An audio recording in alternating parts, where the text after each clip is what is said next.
and back to another video of Dead by No Healing. My name is Cubeproductions. Today we're using Skull Merchant as always, using a really interesting build where instead of making survivors heal in 4 seconds, they'll take 40 seconds to heal. To do this, we first will use Scorch Hook Jagged Compass. Very simple perk. Once you hook a survivor on a hook, if that hook was a Scorch Hook, then the gem with the most progress is revealed to us in yellow for 10 seconds. However, if the hook was not a Scorch Hook, once the survivor is unhooked from that hook, it automatically becomes a Scorch Hook. This helps really well because of our next perk, which is called Scorch Hook Gift of Pain. Very simple.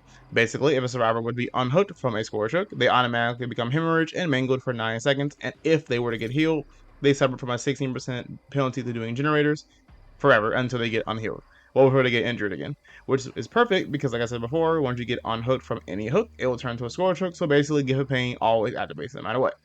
Then we also are using Surge because without Surge, we will literally lose the game because we need some form of defense or the game is done. It's also really useful because everyone's going to be most likely injured because they're going to be taking a long time to heal, or they're going to be scared to heal because of the fact that they might hear my terror radius and not be able to finish the healing. And then last, we have Leverage, a perk you actually get from Skull Merchant, an actual reason to buy Skull Merchant, by the way. Basically what this perk does, after a survivor gets unhooked, the survivor who performed the unhook action automatically does healing 50% slower. We have an ultrasonic speaker to make survivors become scanned faster, and we have powdered glass to make survivors hemorrhaged and mangled whenever we hit them if they're claw trapped. Well, if you enjoyed the video, make sure you like, comment, and subscribe. Thank y'all for all support y'all give me, and believe me, I do read every single comment, and I always respond. And also, make sure you join the Discord server. Link will be in the description, a place where you can chat, talk to me, and talk to everybody in the community, and have a great time. Without further ado, let's get straight to the game so I can show you how to make survivors never be able to heal again. Okay, playing on Toba Landing, where Skull Merchant will decide to murder all the survivors today. So we're playing on the event because the event's a lot of fun. Also, I just like I like having the ability to use the remote break and remote hook. I find it really fun, so that's why I like it. We're going to also see where the survivors are. I'm thinking they're over here because I spawned in the shack, but the problem is the killer spawn logic they did. I'm kind of confused on like where the survivors would have spawned. Now they either would have spawned over here or they spawn across the map at this gen. So because I know exactly where they spawned at, and I went to the wrong location, that means they have to be over here. So this, I'm pretty sure the way it works is the survivors always spawn in the furthest spot from you. So I'm just wrong and I acted in the wrong way, but it's fine. I'm becoming untouchable and I'm trying to catch one off guard. The issue is, again, because they're so far away, the generator had all the progress in the universe, so that means I'm not going to be able to get this hit, but I expected this, so I'm going to try and break it with my power. I'm getting close enough where I can break it. There we go. He's like, I can't vault it? I'm like, yeah, you can. So then she's going to get stuck on it for some reason, even though she didn't pay attention. Now there's nowhere for her to go because there's literally like nothing here. But because I forgot there's a window. But I predicted her to do the window, so I decided to cut her off. But it doesn't really matter because it's a safe pallet right here, and I was gonna try and break it with my anniversary power, but I'm an idiot and forgot it has a cooldown. So instead, I ended up chasing her at the other pallet that's really safe. But luckily for me, she can't make it. Now the problem is I don't know what the survivors are, so I'm hoping no one tries to go for a flashlight save or go for a pallet save. But we're gonna have to risk it. And our risk pays off. We don't actually have to worry about that. We're going to remote hook her on a Scorch Hook so I can see the progress of the gem with the most progress because of Jagged Compass. So now we know exactly where to go. They're going to probably complete it in my face because it had, yep, there it is. Because all the progress it has on it. But luckily, because of the anniversary power, we do have, not anniversary, because of the tricks power thing, we do have the ability to see the aura of the survivor. Now they all see my aura too. But because I was unattackable, they technically didn't see it, I believe. So now we're going to go after this Jane. Jane is literally in the middle of absolutely nowhere. So if she wants to die, a quick down. I don't know why she ran like in the weirdest spot ever, but that's what she did. Now I'm hoping I can get remote hook, and I do. I'm going to try and hook her on the hook. Not a Scorch Hook, but when they get unhooked from it, it'll turn to a Scorch Hook, and they'll get Gift of Pain. So as you can see, they've done 2 gens already, and the third girl, who is Sable, is literally injured still. So I'm trying to go after Sable and keep her injured. As you can see, they're healing. Sable's mangled, so she's not, her healing progress, well, what I like, is it hemorrhage or mangle? Whatever it is. No, mangle is the one where you heal 25% slower automatically, and hemorrhage is the one where your healing automatically goes back down if you don't heal. So her healing progress has been reset back to 0 because I'm chasing her. It was the whole reason why I decided to chase her. So now I'm going to either continue going after her or go after somebody else. I realized it makes more sense to go after her because of the fact that she is injured. Luckily for me, I get the speed boost from my drone, so I should be able to easily catch her. Now she does have probably the side strike, which is why I regret chasing her. But we have to risk it, and she does not have it. Now the reason why I chase this girl, like I said before, I want to keep her injured, and also because of the fact that they already done 2 gens, and I feel like if I don't kill somebody right now, I'm going to lose the game. So I need to try and murder somebody. So that's the plan. The issue is I feel kind of bad doing it, but also I realized when I play Scrum Merchant, and I mentioned this in a lot of my videos nowadays, playing like this is how you win. So you kind of have to do it. So right here, we know this generator has the most progress on it, thanks to our Jagged Compass. I love that perk. I already like that perk a lot, but the main reason why I don't use it very often is because I feel like I have to figure out builds to use it. I kind of want to explore using other perks. If y'all have any more like builds or ideas, make sure you post them in the Discord server or post them in the comment section below. I was like, catch this guy off guard. Lucky me.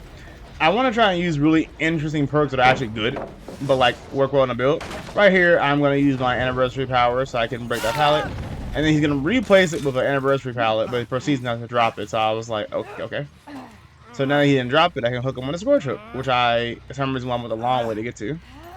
There we go. We still know this gen has the most progress.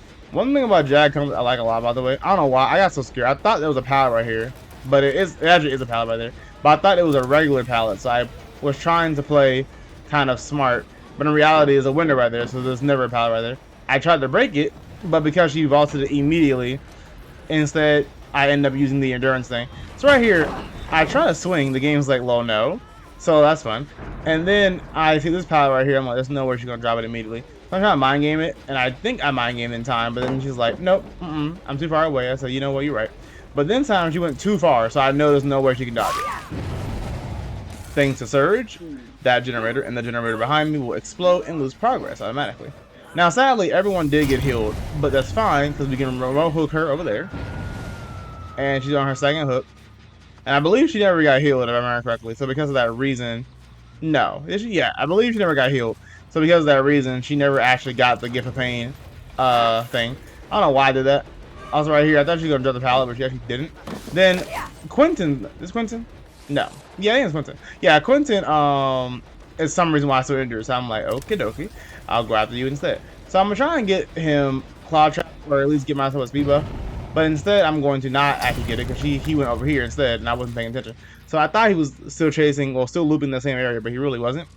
Now, Quentin most likely does not have the side strike because I feel like it's been over a minute since he's been unhooked.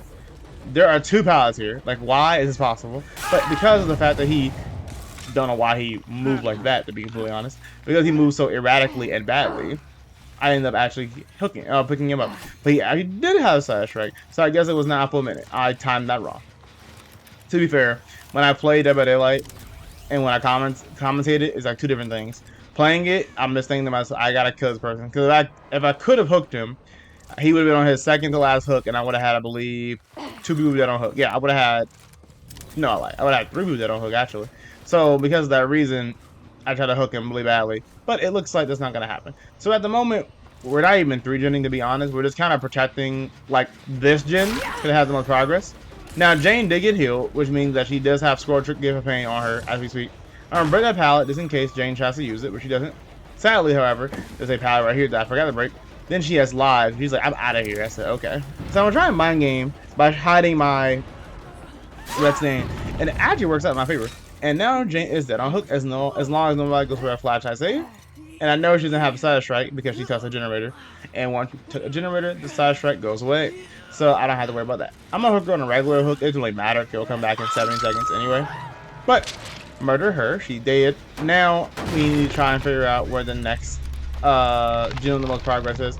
It's probably the same gen, to be completely honest, because it's always the same gen. Yep. And there's that girl who is not injured, by the way, but it's fine because I'm gonna try and break the pallet with my mind. That way she can't vault it. And then she's gonna try and vault it, but it's not gonna work. Then she's gonna get stuck a little bit, but she is gonna make this window. And I'm hoping they didn't put a pallet back there. They did. I tried to back up to not get hit by that, by the way. And what happened? The game was like, low, no, and I got hit by it. She's gonna get claw trapped, and 2 people get claw trapped and injured. The problem is, it doesn't really matter.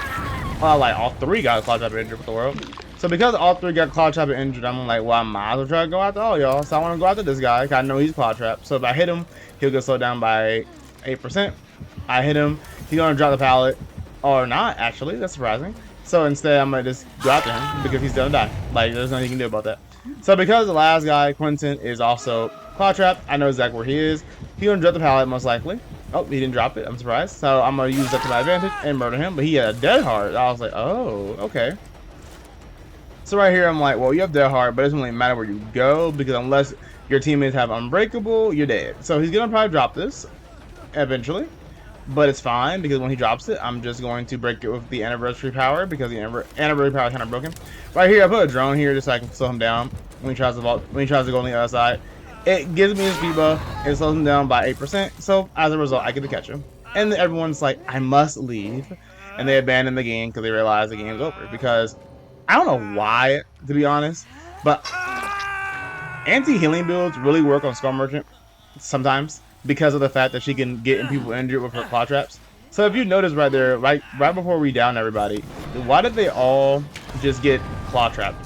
Like, I don't even know how. Like, the girl we were chasing, she got claw trapped because she got hit by the drone that was right in front of her. That makes sense. But the other survivors, they were literally, like, in the area of the, same generator where that girl was, and they all got claw trapped for some reason. Instead of, like, you know, disabling the drone, they just all got claw trapped. So because of that reason, we got free injures, and you know how long it takes for them to get healed again thanks to this build, and because of the fact that we have powdered glass. So they basically just sealed their fate.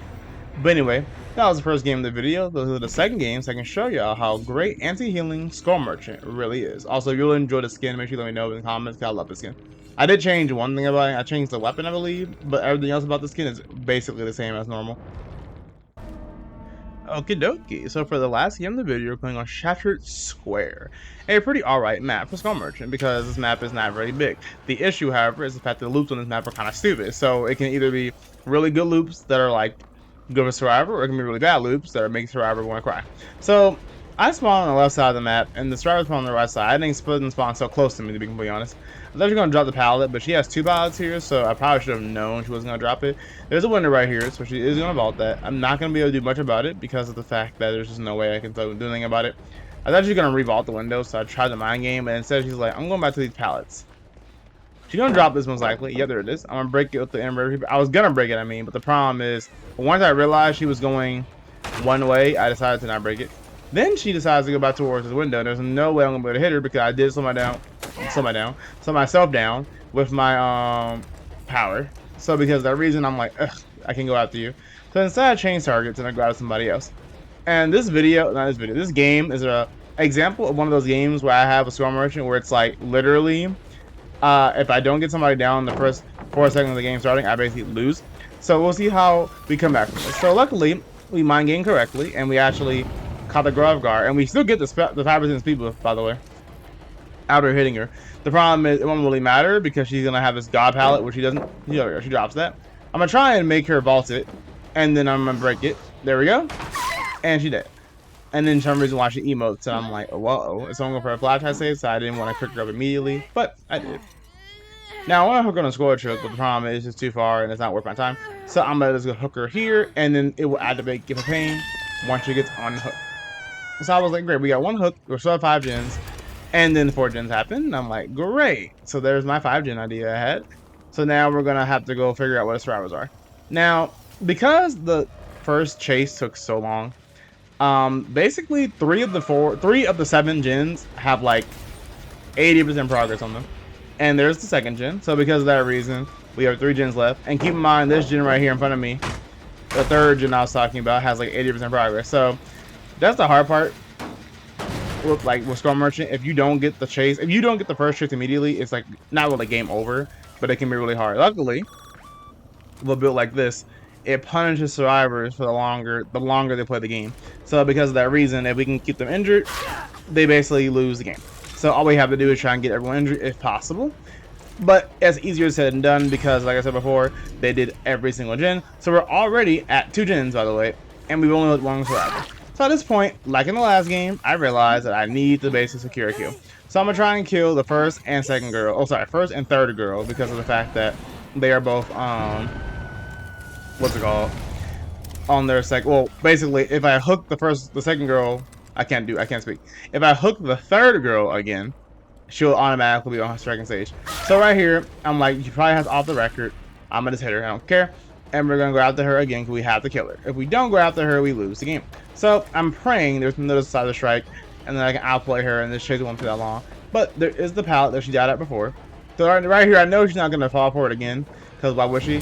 But she almost does. So this time I was gonna break it, but then because of the fact that she didn't actually stay there, I don't end up breaking it. It's a random boon. But luckily for me, it's not the speed boost boon, so I don't really care. We activate Surge on a generator, so I hopefully that generator can start regressing. Hoping for another side strike, and luckily there is another side strike. And we're gonna hook her on the furthest possible hook to make this route have to work harder to get to her. Activating our Jagged Compass and trying to figure out what the gen with the most progress is. But then I proceeded to not actually even look for the gen. I just saw some scratcher marks over here, and I knew the survivor was over here, so I was like, I'm gonna go over here first. So right here, I see scratcher marks to the left, so I know she's in my left. Even I didn't even see her walk over here. To be honest, I just knew she was here. I miss somehow the hit, and then get stunned on the side of the pallet, which makes all the sense. And they do another generator. I'm like, okay. Like, keep in mind, by the way, the one girl's injured, one girl's on the hook, and they don't care, and they're doing gens. And then the girl behind me fails the drone mini game, so now she is injured in Cloud Trap. So now I'm like, I have to secure this kill. If I don't secure this kill, I lose the game. So I don't care. I'm camping. Like, I literally don't care. And this is what I was, there's a video. I didn't watch the video fully, 'cause I don't really care. But I was on YouTube, and I saw this guy was reacting to a video, I guess, of Scott Jun, talking about how the game is quote-unquote, well, how people are saying the game is quote-unquote harder for a killer.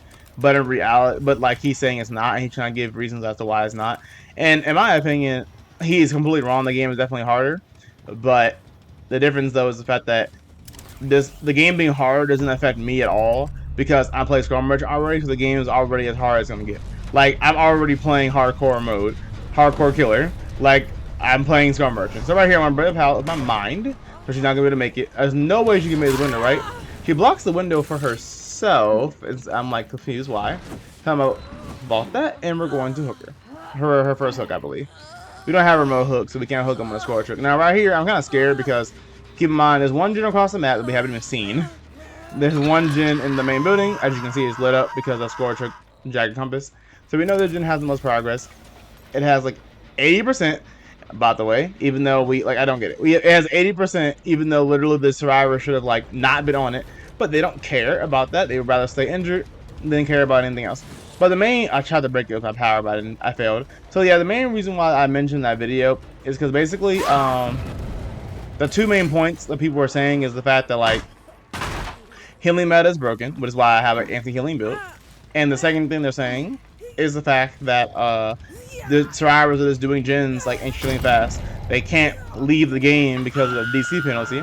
So they instead play the game and they try and do gens as fast as possible. And because they technically can be on a generator for like 70 seconds before going for the unhook on a survivor, they would rather sit on a generator and get it to like 90% than save their friend, heal their friend, and then go back. So because of all of these reasons, the game is quote unquote harder. But in my opinion, it's not really that. It's more like, it really is just survivors do generators faster than the killer can do anything about it. That's all it really is. It's nothing to do with the heal. Like, the healing's strong too, but it's mainly just that. So right here, this girl mind games me, and she actually succeeds. So because of that reason, I actually don't get to injure her. But then I'm like, yes, she went in the middle of nowhere. There's no pallet here. I should be able to get this down easily. And I'm praying there's no decide strike. But I believe she touched the generator, so I don't have to worry about that. Yep, I thought so. And then, of course, even though literally I was chasing somebody, they don't care about that at all. And they're like, gen, easily. And I'm like, okay. So now every single generator is completed. And I'm like, well, this could be bad.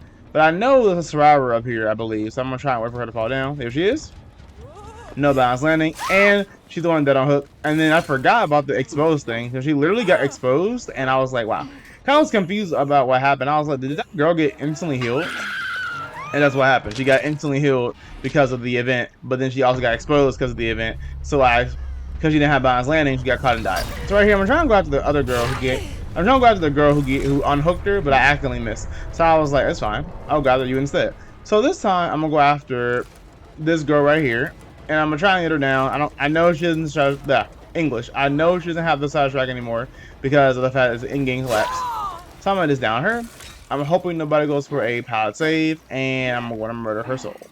So yeah, I'm gonna use my anniversary hook because I can.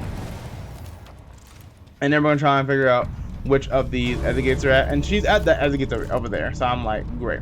So I'm not gonna lie, even though I didn't kill every single person, I feel accomplished because I did basically achieve the goal. The only reason why I even like didn't kill anybody is because, well, didn't kill everybody, is not because of the fact that I like lacked the skill or because Cubeproductions hard. It's because Cubeproductions hard and these survivors don't care about themselves or others. They care about gens. So yes, but that's been happening in a lot of my videos. A lot of my, well, not my videos, a lot of my games. It's really just been a bunch of survivors who would rather just gen rush or focus on generators than actually trying to like save their team.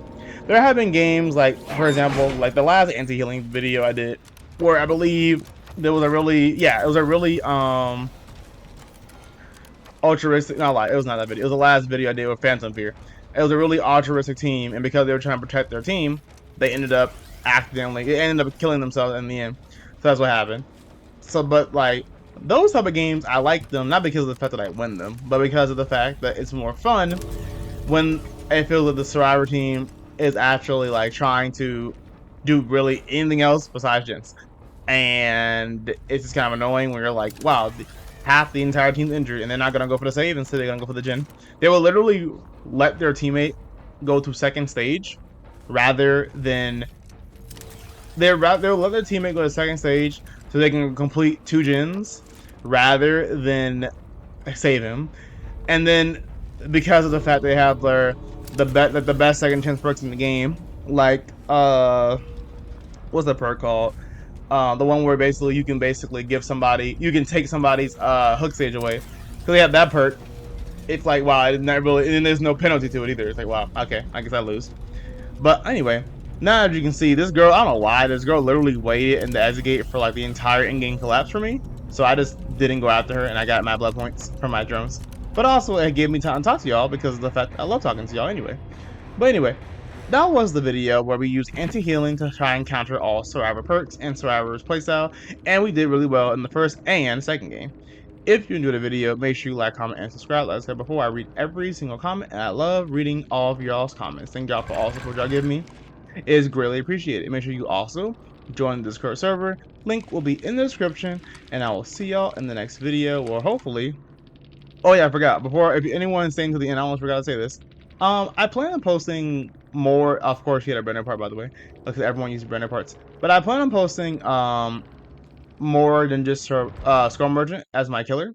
So I'm probably gonna start doing videos where like one game is me playing Storm Merchant, and the next game is me playing different killer. But I haven't decided yet. But I'll let y'all know when I actually start doing that. But anyway, like I said before, thank y'all so much for watching.